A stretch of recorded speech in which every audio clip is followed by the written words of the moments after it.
Bonjour Solène, Bonjour. on est au camp de Cora. Depuis 2 semaines, qu'est-ce qui se passe? Alors, depuis 2 semaines, on débroussaille, on arrache des herbes. En fait, on nettoie toute la muraille complète pour qu'elle apparaisse au grand jour. Parce que pendant 2 ans, l'association du Pôle Arronnais, et puis elle essaie de sauver ce patrimoine qui est magnifique. Du coup, moi, j'avais participé au premier chantier sur la première muraille qui est là-bas, D'accord. où on avait fait du désherbage aussi, de l'arrachage aussi. Et du coup, cette année, on a tout refait le reste et on a eu une équipe de débroussaillage qui était incroyable. Ces messieurs ont bossé comme des fous.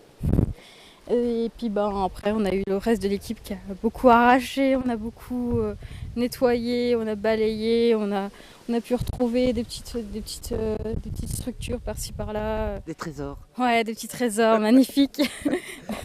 Mais oui, on a beaucoup bossé et on a une équipe vraiment incroyable. Alors Solène, qu'est-ce qui vous a donné envie de faire partie, vous êtes bénévole, de faire partie de cette belle aventure, hein? Moi, j'ai toujours aimé le patrimoine depuis que je suis toute petite. J'ai un peu grandi là-dedans. Mon rêve était d'être archéologue, malheureusement, avec plein d'autres choses. La vie a fait Voilà, c'est ça, tout à fait. Et du coup, j'ai pu trouver Rempart qui me permettait de réaliser un peu ce rêve. J'ai trouvé cette association par hasard.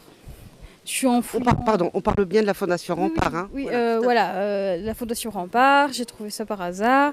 Et en fouillant Rempart, j'ai trouvé le camp Cora, qui était dans les listes de bénévolat. Et je me suis dit, tiens, allez, pourquoi pas, je vais me rendre vraiment utile, je vais sauver un bout de patrimoine. Du coup, ça fait maintenant 2 ans que je suis là. Est-ce que quelque part c'est un rêve qui se réalise, quoi? Ouais, tout à fait, oui. Oui, tout à fait, c'est un bout de rêve qui se réalise.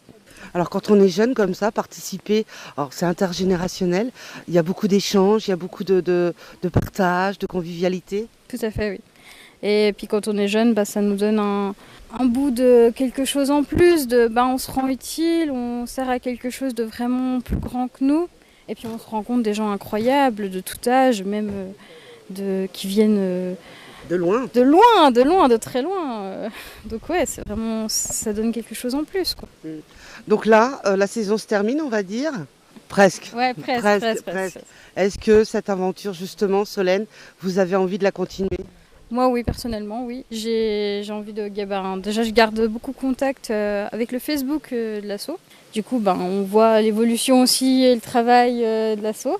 Et du coup, il y aura l'archéologue Nicolas qui pourra vous en dire plus. Alors, je suis en compagnie de Stéphane, bonjour. Bonjour. Nicolas, bonjour. Bonjour. Alors, camp de Cora depuis 2 semaines, mais qu'est-ce qui s'est passé? Quelle aventure, Stéphane? Nettoyage, débroussaillage, nettoyage du rempart pour pouvoir mieux visualiser le type de maçonnerie, éventuellement voir aussi le poursuite à faire avec les prochains travaux de bénévoles à venir. Voilà. Alors, Nicolas, c'est un peu l'expert. Retournez-vous un peu par la caméra. Alors, un peu l'expert, oui, on va dire ça. Alors l'expert non, moi je suis donc encore étudiant en archéologie, donc j'entame ma dernière année, donc j'ai quand même vu quelques sites, mais c'est un site exceptionnel en tout cas, Cora. On a fait un sacré travail avec les bénévoles, hein. De toute façon je pense qu'on pourra le remarquer assez facilement. Donc le travail s'est concentré, donc, comme le disait Stéphane, sur la dévégétalisation. Le problème c'est qu'il n'existe pas encore d'études récentes faites sur la muraille. Et donc ça limite l'avancée du chantier Rempart, puisqu'ils font beaucoup de restauration, beaucoup de choses comme ça. Et donc on a dû se contenter de dévégétaliser.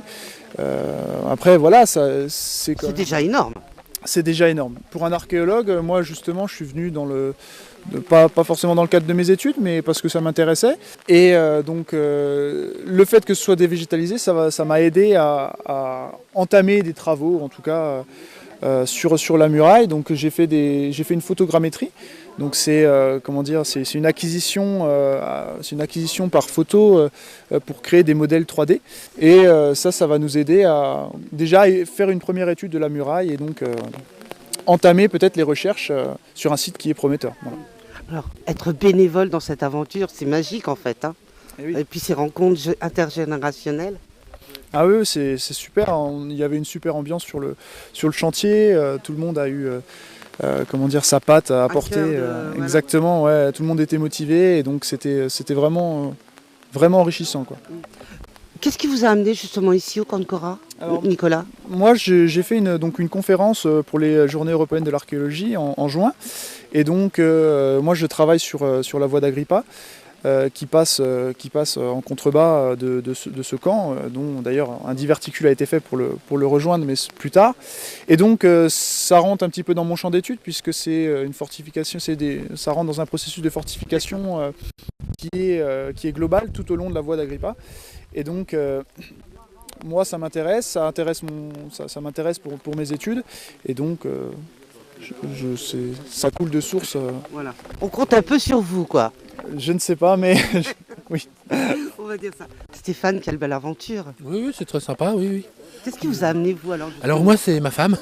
Ah. Et puis Jean-Paul, on va dire. Oh, il Voilà, lâche pas, donc, Jean-Paul, voilà, et ma femme est présidente de Rempart Bourgogne et m'a demandé, comme il cherchait un encadrant technique, m'a dit est-ce que ça t'intéresserait pas, comme j'habite à 1 heure de route d'ici. Donc j'ai dit bah pourquoi pas, on va aller voir. Et puis bah voilà, j'y suis depuis 2 ans. Donc, On tombe amoureux de ce genre d'aventure, entre guillemets. Bah, alors quand on est archéologue, ce genre d'aventure, on en vit tous les jours.